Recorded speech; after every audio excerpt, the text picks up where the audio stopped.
straight off the bat, when I'm meeting someone for the first time, I get them to give me a quick assessment of your life currently across 6, 7 different domains that shout out to you of your psychological health, your physical health, professional life, all these. And the order which people offer up that information also gives you an insight into what means something to them.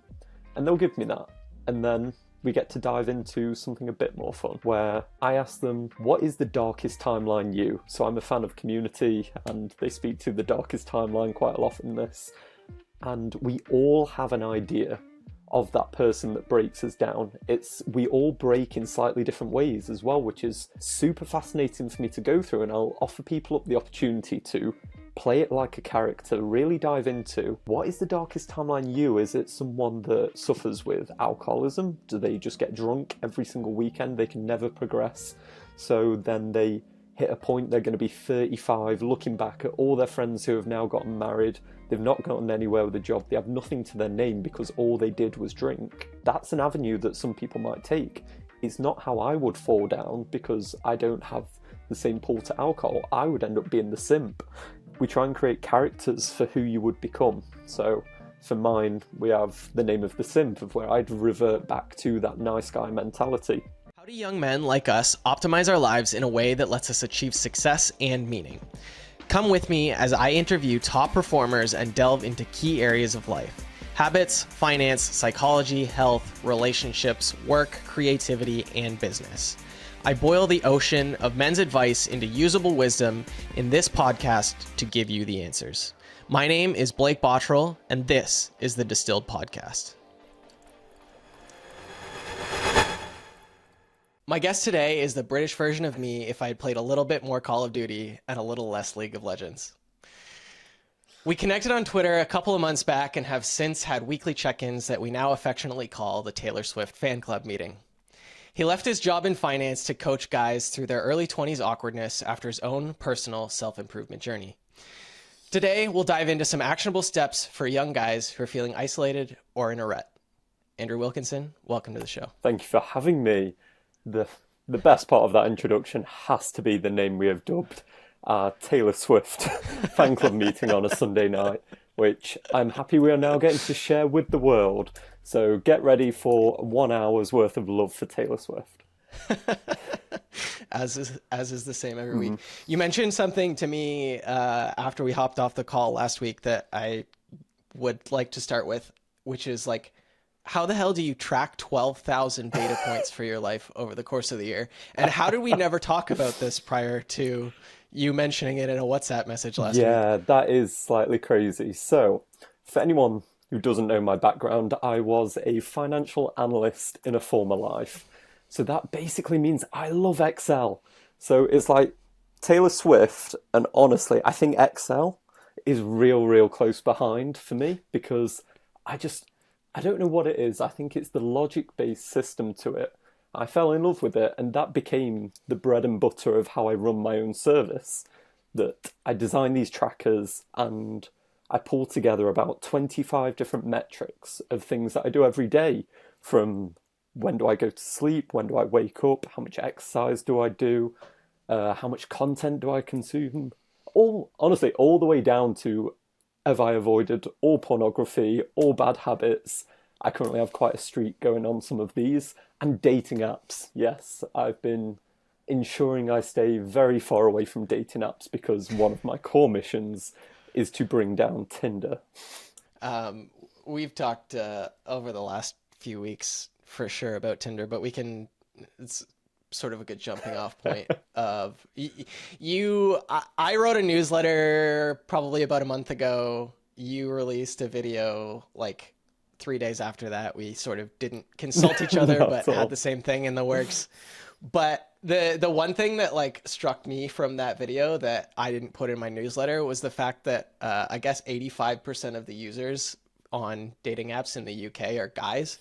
And if you like walked into a bar that was 85% guys, you would just walk the fuck out. Yeah. And yet people just decide that's the best place to meet girls. That's the best market apparently. And it's just simple supply and demand suggests that you should just run a mile away. I think it's one of Tinder's greatest skills that they've managed to hide the competition from you.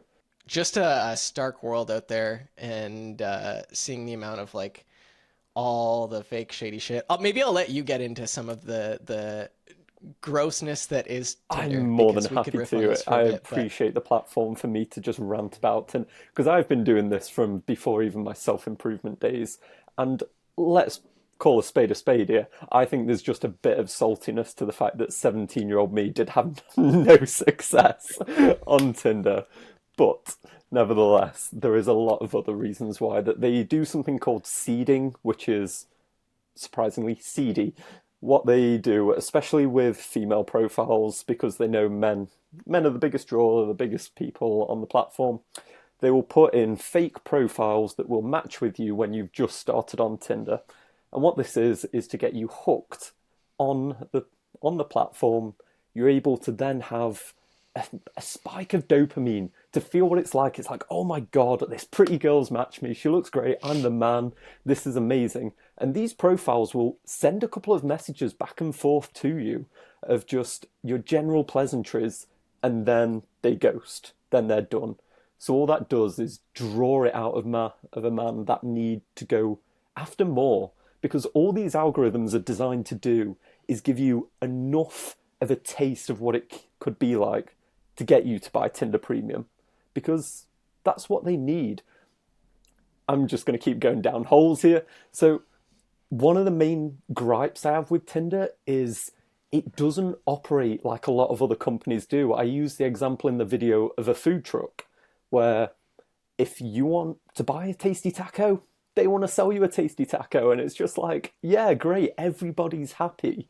But for Tinder, the point of you going on there is to meet somebody, whether that is for a night or whether it is for something long term like a marriage. Either way, you want to meet somebody. But if Tinder gives you that, then they lose you and another person off the platform. So your goals and Tinder's goals, they're just so far, there's such a disparity between them that it's a corrupt, and it's a paradox, it's a corrupt company, it's the paradox of Tinder, and it just means that everyone that goes on there is miserable. And I don't know if you've had much experience in your life with Tinder, but that is a bit of a summary from me of my hatred. yeah, I mean, I think the last stat was like 2/3 of people. All this is like a recent UK study from this summer, I think, 2023, and it's like 2/3 of people who are using dating app. Actually, let me just pull this I've stat. seen it. It's It's here. 2/3 of people are already in a relationship. Well, no, what's the 70% of dating app users feel depressed after using Oh, them. I'm That's the looking one at I'm another looking one. for. I found that It's up to 2/3 of Tinder users. Yeah, I've got that stat too for sure. It's We jumping the gun on that one. wild. Yeah. Oh no. It's yeah, not even like it's just fuck man. It's so bad, and like you said, they do as good of a job as they possibly can of hiding the fact that your chances are like slim to none. You went down the whole rabbit hole of how long it would actually take you to like get a date on Tinder. It's like over a third of a Yeah. year just like swiping for an If average guy. if you took it up like a job, like a side hustle, you would still have to commit like over a third of a year just to get a date. It's incredible. And having the Oh people that man. operate on the platform, even though they have a partner, I was even discussing this with my sister today, because why would you not chat to your own sister about Tinder? And she was telling me about one of her friends that had she had the app, and then she found another one of their female friends' boyfriend on the app when they were swiping around. And I think it was only 2 months later that they broke up because he'd been cheating on her. So I'm not going to say this is all poor form from either gender here. I'm thinking Tinder brings out the worst in us, and it is reduce the amount of friction to play the grass is greener approach and disrupts relationships to their core. So obviously we're going on this whole rant about everything that's wrong with Tinder, and you're working directly with a handful of guys that I'm sure are of the mentality that they're supposed to be on dating apps looking for girls. So obviously this so far has been a pretty compelling pitch to them as to why not to use them. But what are we sort of doing instead? I love that you've asked me this question this week, because I even have a personal anecdote which will fill in the gaps for this. So, one of my clients doesn't live too far away from me, and in passing, he said he'd watch one of my videos and I put the highest ROI activities for being able to get a girl and become attractive. And one of the ones that I said was, if you can go to salsa lessons and just do 5 of them, you're basically in the top 1% of echelon of men, and it becomes so easy. So he thought it'd be a good idea to briefly mention that to me, not knowing that I'm like a compulsive planner. And I came back to him the next week with it all scheduled. And now I'm driving across to his city, and me and him are going to a salsa class there, and it gets even funnier, to be honest. So I chatted to him about this a few days later, and he's now spoken to his recently divorced boss at work and another one of his friends about what he was doing, and they've asked to come as well. So what has happened is now I feel like I'm like the Pied Piper of single men. Off we all go to this salsa class all together. So I'll be doing that this Wednesday, and this is one of many alternatives that you could do to dating apps, but it is probably my favourite. And it is just, it's as basic as putting yourself out there. I recommend Salsa because it is usually very female dominated. There's not many guys that turn up, and you just get to learn to salsa with them, especially if you can have a bit of skill as well. So if they can see you in a domain where you've got a bit of competence, oh my God. I used to do this when I was at university, and it was A1 for pre-night out antics. Yeah, I mean, that was, I don't know that any of my friends ever had formal dance training of any kind, but I had a couple of friends that were much better dancers than the rest of us at, even just at like house parties or something. Not that we're 18 anymore, but for all the guys out there that are 18 and are going through this whole thing, like, I can't imagine like going to dance classes and then just being able to have that as a skill as you're trying to date in your like early 20s. It's got to be a little bit of a cheat code for sure. 100%. What are some of the other things that your guys are working on? So I am. Oh, go for it. Nope, go ahead. So Nope. I actually am quite into daytime approaching. Like for me, that is one of the best, highest leverage ways that you can meet girls. I think it has the most likelihood of success. There's a weird taboo, it feels, around the idea of going up to girls, speaking to them in the day. But I've always done it, and I'd say I must have done over 500 approaches at this point, which I think I get outclassed by many people on the internet, but it's also not too bad of a number to have my own opinions on it. And I don't think I've ever had a particularly bad encounter with that, especially if you play by some really basic rules of just go up to girls in big open spaces, in public, in the daytime, and just go over and be polite and say hi. It really doesn't matter too much where you go from there. It's just the opening of saying hi and creating that connection, and girls will they'll light up. And it is a lot. It's not easy to go from being the guy that's sat at home in your bed really struggling to get out. He's only just made a Tinder profile, and you're telling him, oh yeah, what you need to do is find that 8 out of 10 on the street and just chat her up and do all that stuff. I appreciate it seems challenging, but it becomes an exciting drug, because as soon as you open up this world, it's incredible, because there seems to be no barriers to what you can do. You do the first few and then you realize, oh, I used to be terrified of this. I thought if I go up and said hi to that girl over there, I would be in prison by the end of the day. Like, something would go wrong. But that's never what my experience has been. And I want to do away with the notion of pickup lines as well, because this is something that I would have put into a video one time of the line that I've used to get multiple girlfriends, multiple dates and everything. When I go up and speak to a girl, all I do is simply walk up, say hi, and then pause. Because the pause and then allowing everyone knows what to respond to that. If someone walks up to you on the street and says hi, you say hi back. And you can judge, based on her tonality, how open they are to the situation. If they just like barely even register you. They're not interested in engaging. You're like, okay, I can see what this interaction is going to be.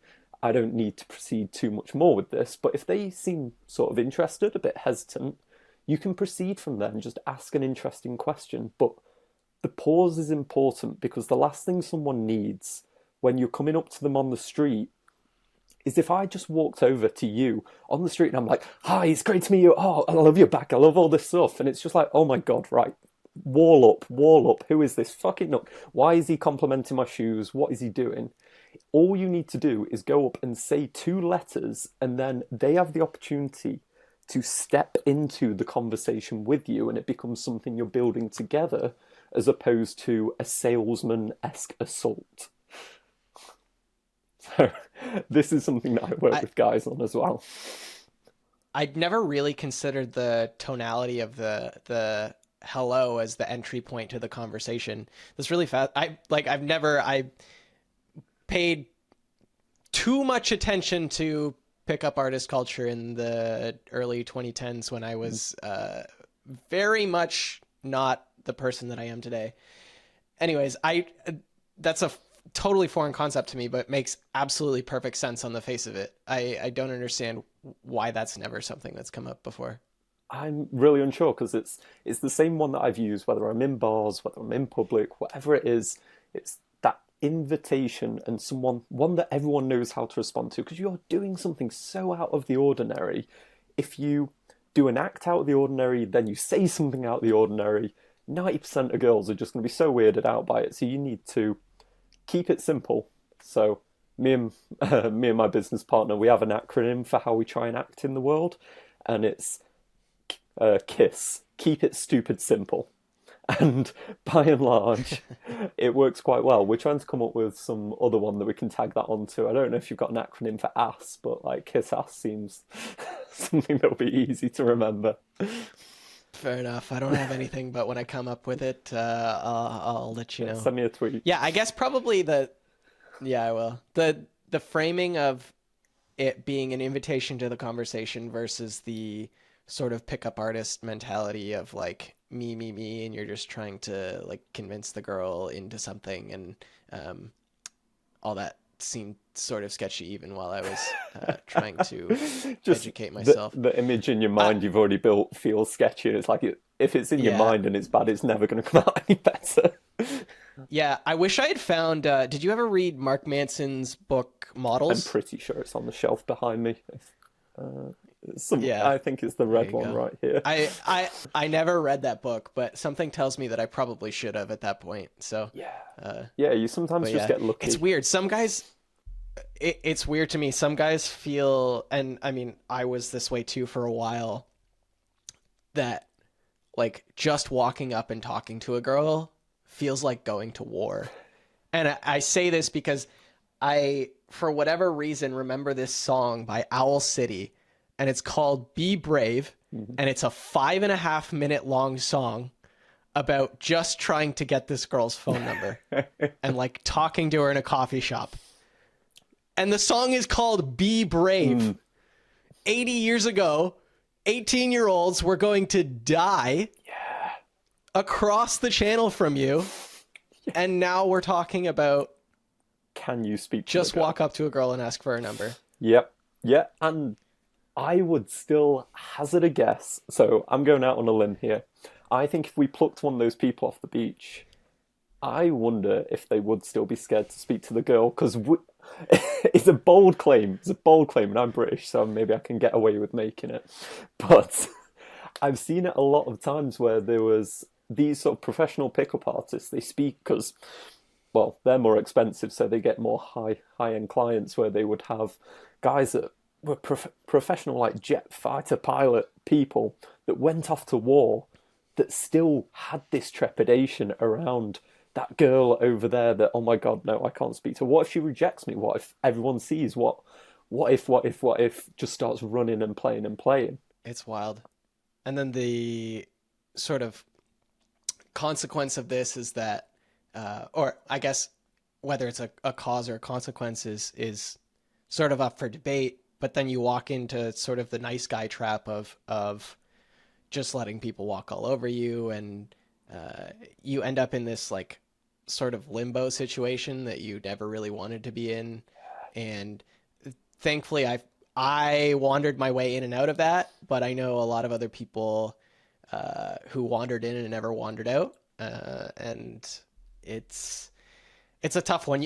You had a line somewhere in one of those videos a couple weeks ago that was just something to the effect of, you decided to sacrifice who you could be for the thought of what they wanted you to be, or something like that. Yeah.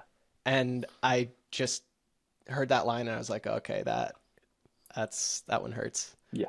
I think I call it death by 1,000 concessions. And I'm going to attempt to coin that myself. And that's something that, like, nice guys, and like, I'm fully putting myself in this camp. I've lived as the nice guy.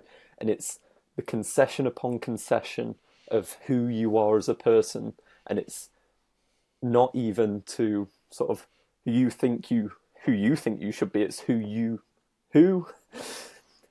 you think they think you should be. So it's like 2 steps removed from this point, and it's never going to internally satisfy you. You're just conceding till you're like a husk of your own identity. There's nothing of you that really shines through anymore, and that's just so damaging to walk around as. And I think that's something that I know I've spent time as myself in my own life when I didn't feel good about myself. The main thing the nice guy does, he lies, whether that's like a lie of action or if it's a lie of just blatantly something that he's spoken out. He lives a lie. He tries to friendship his way into a relationship and friendship his way into sex. And he also lies to his male friends because he'd happily betray them if the option of maybe getting with a girl was on the cards. And that's what he does. It's the identity that he holds is paper thin, and he's given 1,000 concessions because it isn't one individual one. It's the 100 things he lied about. He lied about how much he could lift that time, how much he spent going on holiday, the places that he's been, how he felt, the girls that he's been with. It's just all these 1,000 concessions have buried him so deep. So, yeah, jumping off the lying thing, I think this is in Sam Harris's book. It's called Lying. I've heard it a couple places, and I'm pretty sure it gets attributed back to this book. And it's just the thought that if you are a compulsive liar, or even not a compulsive liar, but someone who lies on occasion, it doesn't ever allow you to truly be calm or at peace, because the problem with lying is that it makes it so that you can never fully turn your brain off. Mm-hmm. Because if you ever fully turn your brain off, there's a chance that you can forget what lie you've previously told. So in order to like keep up the appearance, whether it's the girl that you're talking to or your guy friends or whoever it is, you have to constantly be able to remember all of these lies. And as you say, if you get up to 100 things that you have to lie about to this girl that you're trying to impress or whatever it is, that's like an unconscionable amount of weight that you put on yourself to remember all of these things on a consistent basis. Yeah, truly. It's the avatar that you create who exists in your stead, and you need to constantly keep that projection going. So it's almost like a projection that's right on your skin of this is who I'm telling the world I am, and I need to keep up that projection. As you say, it must take an incredible toll on you on a psychological level to think that you can never let your guard down. I speak often about how Jordan Peterson has an amazing line that he's done countless hours of therapy with people where they've dug deep into all the biggest mistakes of their lives, where their lives have come completely undone. And every time he digs back, it's like its source is a lie. There was that original source lie that caused the ripple effect for their life to fall apart. And one of the most terrifying things that he's ever said, and he said it's terrifying to him, is that he's never seen a lie that hasn't come back to bite somebody, basically. There's never been a lie that hasn't come out, whether maybe it didn't fully reveal itself to the wider world, but then you had to bear that psychological toll of the lie you told, and then you took that out on your partner because you were having to have hold this lie together. And we developed this metaphor of every lie you tell, you cast a boomerang out into the world, and it's coming back. You don't know where, you don't know when, and it speaks to your idea that you can't shut your brain off completely, because at all times there's a boomerang going out into the world. Maybe it's that guy you met at a party where you tried to big yourself up, you said you were an amazing Forex trader, whatever it is, and now he's just turned up at this next party 2 years down the line, and he's coming over to speak to you in front of all your friends, and you know damn well you've just given an illusion of who you were to this guy. What's the moment that you sort of knew you were a nice guy? Oh, what a question. Oh, I give some horrendous examples in the start of the nice guy video, I think. So the ones that I use at the start of there is that younger me was the guy that was cycling around town to all the girls that text him, just like taking sweets and stuff to their house just because they're hungry. And I think the highlight one I put in the video is the nice guy me, early days of university. There was a girl I liked, and I let a guy sleep with her in my own bed. And I was like, after that, I think I knew I needed basically just help. I was like, oh, this is not good. You're a pushover. You're an absolute pushover. You have no backbone. You can't stand up for yourself. And if you continue down this road, nothing good will ever happen to you, because anything good that could ever happen will just simply be taken because you're unable to protect what is yours. How much of getting through that is being able to change your like macro or micro environment? I'm very big on environment change. I think that's a key thing to pick up on. That I'd be really fascinated to see what percentage of our identity is made up by who we are and what we think we are versus just the environment we operate in. That I think we take you and we drop you in the middle of Africa for 6 months, and I think you become an incredibly different person. And it's, yeah, there'll be some things that remain, but I think we'll be extremely limited in that amount. Maybe 10% remains. And maybe that's the true you, which is something, it's a concept I've always considered. I don't know where you stand on this, that if you want to find out who you are, if you go through multiple different environments, ideally sort of like 5 different environments, and then you pick the commonality of what remains amongst all 5, would you say that's what you truly are? That feels like as good of a proxy for finding out who you truly are as anything else I could come up with. I don't know. It's hard because I don't even know how much commonality you'd be able to find in between those 5 or 6 places. Everybody's so adaptive to the environment that they're in. I have a hard time believing that you'd carry over a ton that aren't like very deeply held core values. And even those can sometimes be changed by the environment you're in, right? Yeah, I think so. The environment, especially the people you're around, where our power to conform, and more, I'd say, more especially our power to be not different. I was watching the recent Chris Williamson, Stephen Bartlett podcast, which I highly recommend, and they were speaking to the 2 things that sort of people don't want to be, and it's different. They don't want to stand out at all. And I think our power of conformity can work in our favour, or it can work against us. If we want to hang out with a bunch of guys that all they want to do is eat Cheetos, play Fortnite, that's who you're going to become. That is straight up who you're going to become. And I think for me, a big powerful change I had was moving to Eastern Europe. I lived there for 3 months, and it was impossible to be a nice guy there. I think if I'd have been a nice guy there, I would have been killed. They've got hangovers from the Soviet times over there. So it was, yeah, sink or swim kind of time. I remember getting threatened in the streets. There was a lot. And it forced that change out of me that I managed to carry back with me to the UK. I'm really proud I did that, because sometimes you find changes that you don't manage to adapt into your core self, and that's really disappointing. You might have experienced this in the past. You've lived somewhere and there was a part of you that you truly love, but for some reason you just couldn't incorporate that quite into your identity when you came home. Like, I've definitely had that. I think there's certain environments when I've been more extroverted and I would love to have kept that, but not always. However, this trip to Bulgaria, I think, really did solidify a bit of a backbone with me. Yeah, I found sort of similar thing when I went to Thailand. Certainly the change of environment. I was definitely not in any way the same person coming back than when I left.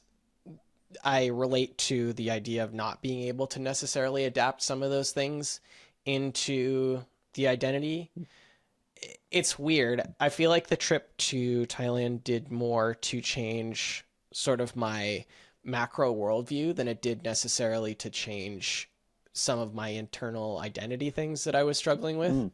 Mm. And just sort of the contrast of the environment change and seeing people who are quote unquote less fortunate than us still be some of the happiest people I've ever seen in my life. Um, it really just sort of framed a lot of things different for me, and so I had a much greater appreciation for, especially the life I lived coming back. So I think if there was one thing for environment change that really got me, I think it was just sort of a gratitude and an appreciation for what I had versus sort of identity change and wrapping all that up coming home. That's really cool, man. And did you get the effect that people often speak about that you don't know your own country until you've left it, to be able to look at it from that outsider's perspective? Was that something you were able to tangibly do with such disparity between the two countries of sort of Canada and Thailand? Um, I mean, I feel like I guess I thought I had a pretty good idea of what my country was, and sadly, my country's changed a little bit in the last 10 years. Mm. Some people call that good, some people call that bad, whatever you want to do with it. But um, yeah, I certainly sort of definitely got a different perspective. Again, it just everything comes back to the whole gratitude thing. I think the first time I started doing like a gratitude journal was when I was in my apartment in Thailand living there. I was there for like 7 months, and I had the same apartment for about 6 out of the 7 months. So it was nice to like, I didn't feel like I was traveling. I felt like I truly sort of like lived there for a good amount of time. So it let me sort of be locally ingrained in some of the culture that was there, and had the same group of friends for the most part while I was there, worked same group of hostels for the whole time. Got to do a fair amount of traveling around the country and a couple of little trips out of the country and here and there, but for the most part, was really just a life-changing experience for sure. For someone, And the one, sorry, this, I was going to ask the, for anyone that might be listening, and for myself especially, I've never been to Thailand, and I bet a bunch of people would never go. So I was almost curious to what would be the one thing that you took from that experience, that if you could give that to everyone, a piece of knowledge, even if down to there's this amazing restaurant, like what would you offer up? I'm curious. Thailand, Thai people are sort of notorious for being happy. And what I was going to say sort of before you got into asking this question is that this is an older quote, and I'm not sure where it came from, but somebody said at some point that sort of a smile is the same in every language. So it was funny to just be over there and have trouble navigating sometimes. And as long as you could like smile and make it that you were enjoying yourself and whatever, people were more than happy to help you stumble through whatever it was you needed. People were more than willing to go out of their way to even put themselves, not at a disadvantage is the wrong word, but just go out of their way to help you basically. So I am going to make it a point to get back to Thailand. I really want to take Emily to Thailand at some point. Just the people are so friendly. Some amazing beaches. Just the I don't know, man. It gets a lot of bad press sometimes, I think, for a lot of the expatriates and some of the sex tourism stuff. The full moon party is one of the things that jumps to mind. Yeah. Yeah, definitely. That's the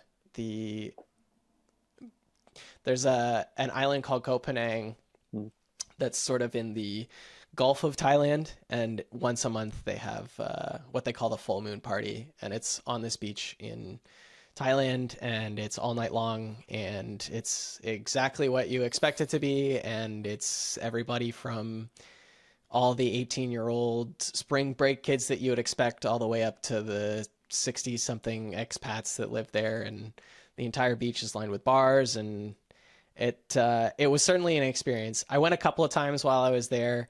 We had a hostel that was on the island, and I was there shooting a handful of photo and video content. So managed to make it to the party a couple of times. Managed to not make it once after I crashed my motorbike. That's a story for a different day. But I was thought you were going to do from too much had me alcohol, but apparently not, or maybe both. Who knows? no had me lying up in a bed for a little bit more than a week, I'm sure. Didn't have to go to the hospital, thankfully, but it was not a fun experience. So Congrats on being able to ride a overall, motorbike as well. I do not have that skill. motorbike is a strong word. It's a Vespa. Yeah, even then. But yeah. I was, once again, in a former life, I worked for Pizza Hut, which should be a universal brand everyone's aware of. And in protest to them trying to turn me into a delivery driver, they sent me to do the training to drive one of the Vespas. And it was like, this is England in Sheffield, which is like the northern part of England where it's cold as hell. It was December. And I deliberately failed the test, which runs so counter to my narrative as a person that I am like the guy that strives, the guy that runs marathons. And the one time I just flunked it. I just deliberately flunked it so they couldn't send me out. And I just got to stay in Cushy making pizzas, just like throwing some pizzas around and earning the same money. What's the lesson that's taken you the longest to learn over the last decade or so? My business partner's voice is in my head at the minute because he gets to he definitely sees the worst in me. I was wondering if, and definitely not in an outward direction, he sees the worst of me internalized at myself. And maybe he sees the best of me. I will have to ask him for confirmation on this, but I think the lesson that I probably am taking the longest to learn is, it's a really simple one. It doesn't need to be perfect, it just needs to be done. And I have this with every YouTube video I make. I put immense pressure on myself because I know I can envisage a product and a video and all the perfection that it could be, but I know I don't currently have the talent to pull it off. And this causes such a problem that there was at least in one of the videos I had to cut out a bunch of footage because there's a mini breakdown. Like there is just a mini mid-YouTube video breakdown where I go from just trying to talk to just like sitting on the sofa off to the side. You can sort of see part of my face on the camera, and I'm just like, I have gone somewhere. I think like my eyes had just gone black, and it was not a good look. And I think this, of all my flaws, is probably my biggest. It's the pressure I put on myself to deliver, which deliberately impedes the actual product that I end up putting out. And it's one that really, having people around me has always been the best solution. Having Will, who helps me out with this so much, that he does just remind me, it's like, it's the best video you can put out now. It doesn't have to be something, because this is what we're exposed to now. We see the Chris Williamsons of the world, the Alex Hormozis, and everything they can pull off, and they're trying to reverse engineer it, and you can almost see how they're doing it, and it makes you believe you can, and then you put yourself in front of that camera, and you get 4 words in, and you just fail, and it's like, what is wrong with you, man? Like, you know you can do this, you know what you're after, but put in the hours, get the experience, and understand. One of my favourite lines from the recent podcast of Chris Williamson was, the slow way is the fast way because the slow way is the only way. And I'm just like, yeah. So, of lessons, it'd be that pressure we put on ourselves to deliver something close to perfection and the impacts that has. Yeah. And I think one of my favorite sort of quotes around that too is Lorne Michaels is the owner, director, producer. He's the producer of SNL. Mm. Oh. And he says that the show doesn't go on because it's ready. The show goes on because it's 11:30, which to Ooh. your point is just Yeah. as long as you're putting deadlines on yourself, and you say like, this is the best I can do in this amount of time, that's when you sort of playing inside the box is sometimes better than playing outside the box. For all of the faults of perfectionism and whatever other problems that comes with, I think it's at least good to have that as a starting point and be able to work from there, versus the sort of external locus of control and like victimhood mentality that a lot of people seem to subscribe to now. And I bring this up to sort of talk about some of your coaching clients, and I would imagine that at least a majority of them subscribe to this idea that there has to be something better out there for me. This is why I'm reaching out to get help from somebody else. They have that internal locus of control and want to do things to better their life. Do you see that coming up a lot, or how does that sort of play out as a mentality among some of the guys that you're working with? Yeah, I truly see that. That I think there's a reflection between any coaching and any kind of therapeutic process, like that you actually want to have to improve yourself. No one can make that decision for you, and it is the bravest step usually to reach out, because that's you admitting to yourself the place that you're in isn't good, that my scenario right now is not acceptable for me. And that's a terrifying thing for anyone to have to accept. But then to also, on top of that, have the self-belief that there is a better version of what I could become out there. There's something that exists. Because people are terrified to do that with every idol is a judge. So as soon as we set up something in front of us that is this bright, shiny thing that we could be, well, we have the opportunity to strive for it or be blinded by it, where we see it as something that just can completely consume us and put us down because we're not good enough. Can you walk me through, and more for the audience, what like a discovery call looks Oh, like sure. with one of the guys that you're working with? Sort of where the first sort of actionable steps come from, and how we go from this place of pain that you're talking about to having a plan in place, or at least a preliminary plan in place to start to make it better. So I tend to hit this really simply with three questions. The first one's relatively mundane, but then I have a lot of fun with the second two.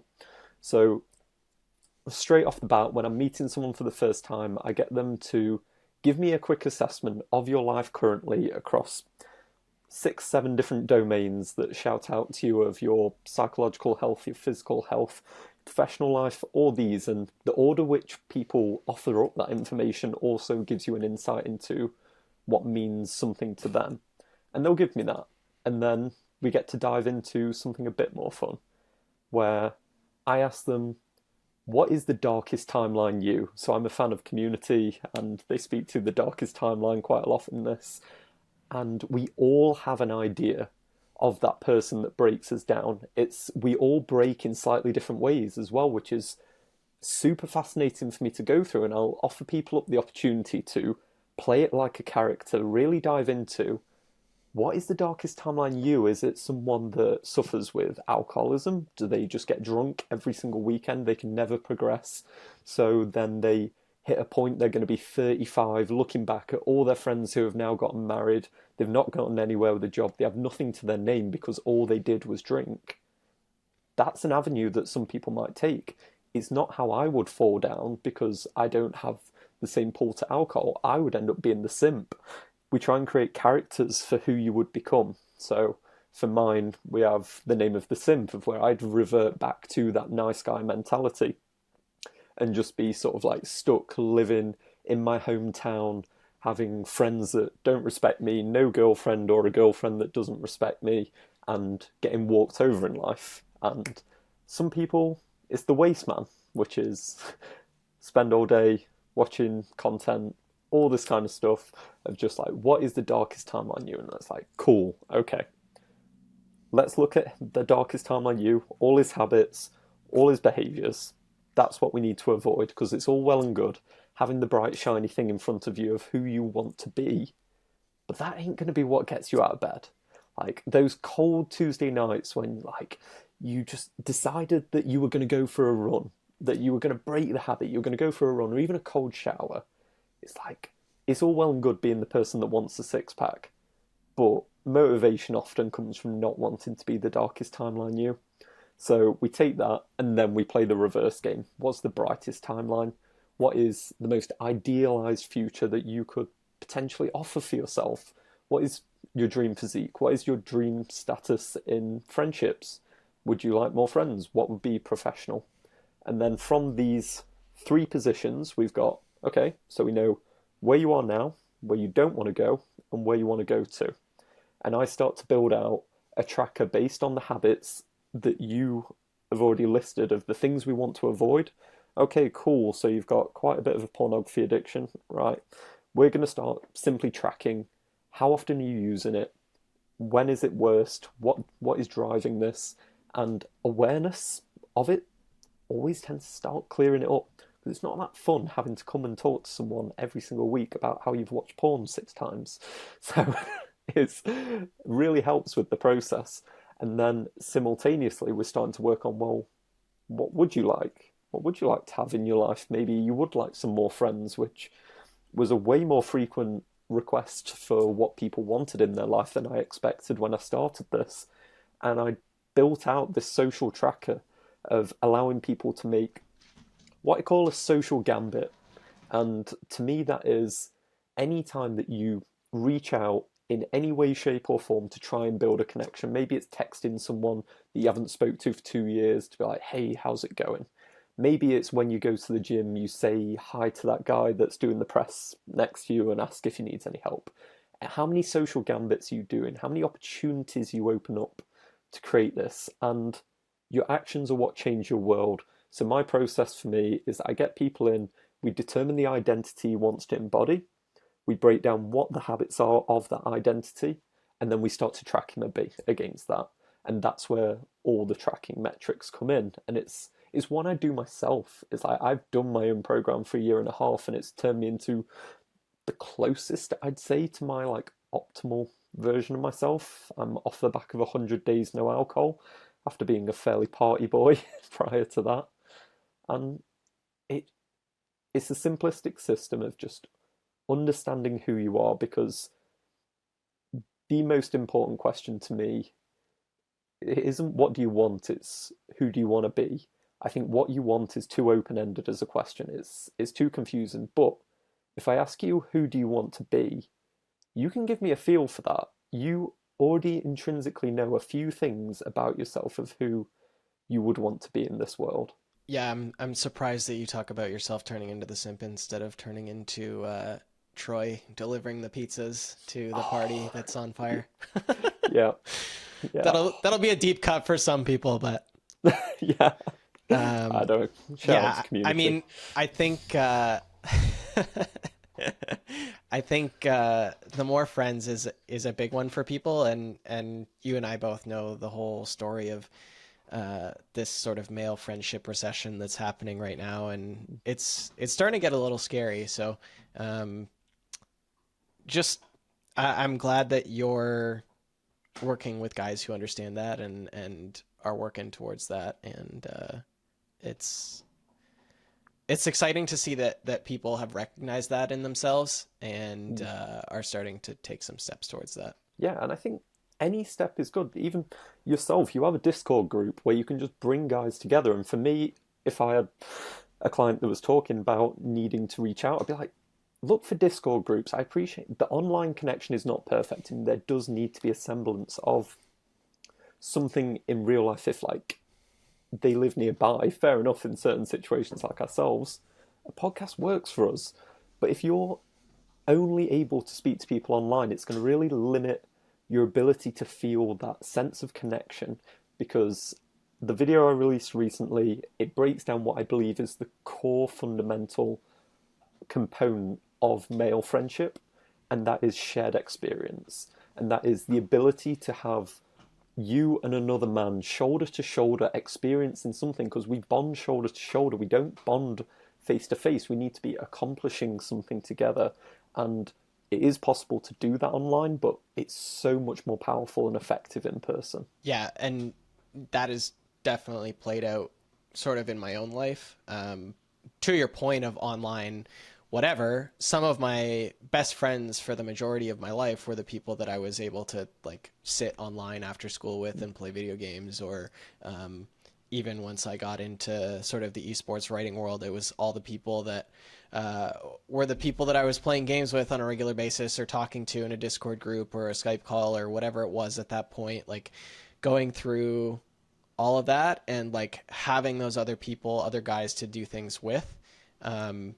It's much more than just texting and keeping up with somebody. There needs to be that activity that's happening together at some stage, even if it's just like I said, being able to play video games or something. Not that that's something that we're openly advocating for all the time, but it's for people who are looking for a baby step. Stop playing single player games and pick a multiplayer game where you might be able to find some friends. Yeah, there's a reason they're so successful. They do make a very good substitute for the real life thing. I have amazing memories of playing Call of Duty Black Ops, the first one. I call that one out because that's the one I was best at. And we would go on every night after school. We'd go on and we would crush it on domination, and it would be amazing. And you build those bonds together, and it is meant to be just a substitute for the real thing. And it's close. It is close. And I think for someone that hasn't got anything going on to multiplayer games, yeah, because you'll at least learn the communication skills, I'd say.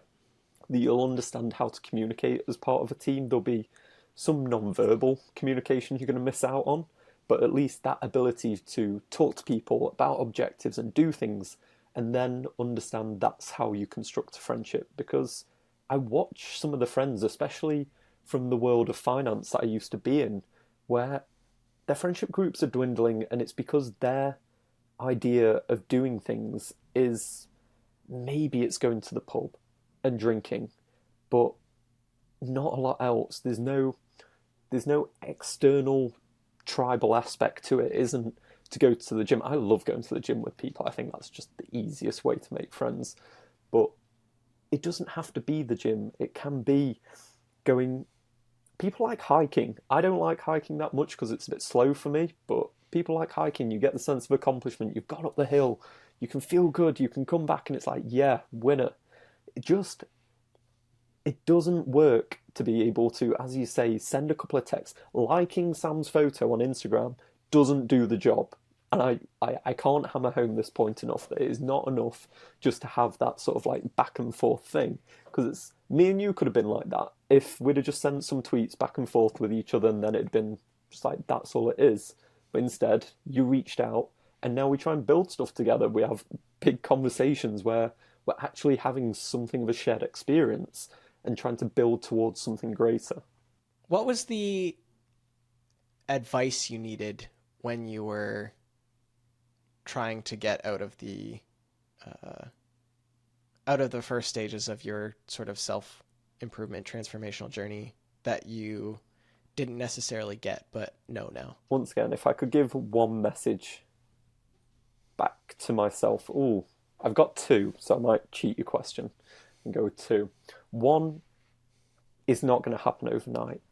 It isn't. I'm 10 years deep right now, and I've still got a bunch of distance to go. And I think at that point, you look at all these videos online of like, I transformed in like 2 weeks, and now I'm a turbo Chad, and it's just like, no, simply that isn't how it works.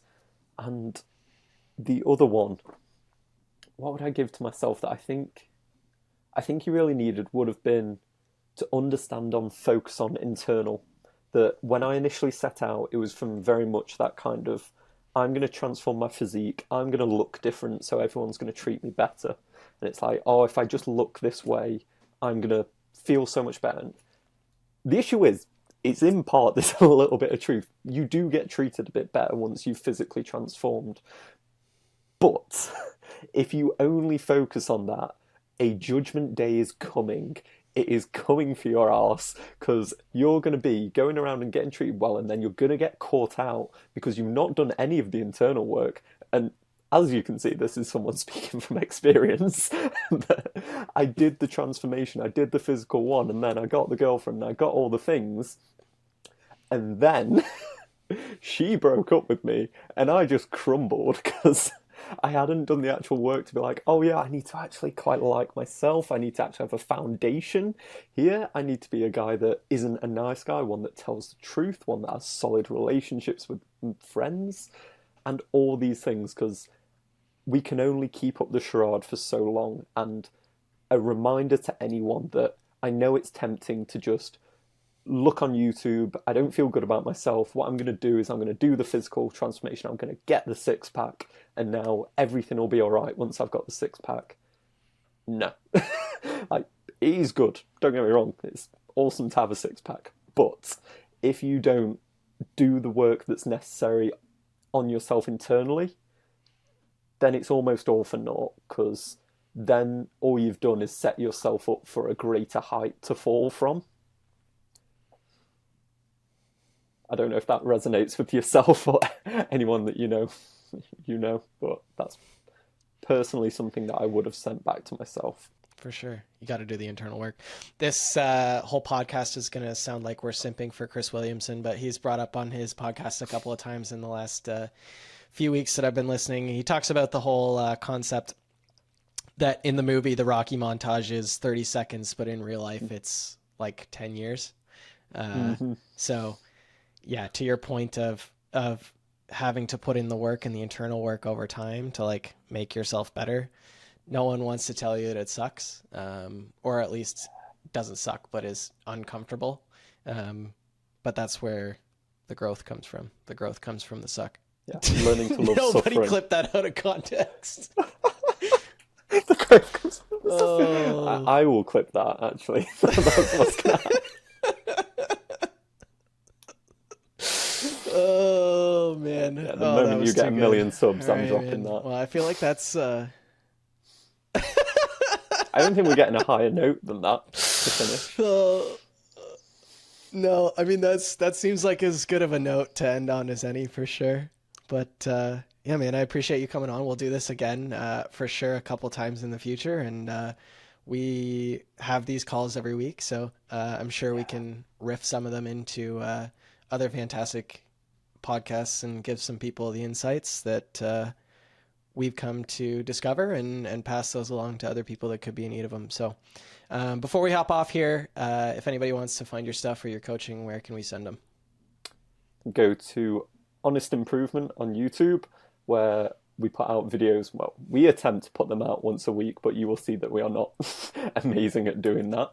However, I think they are really valuable, and if they connect with you, then you can reach out to me at honestimprovement.co.uk.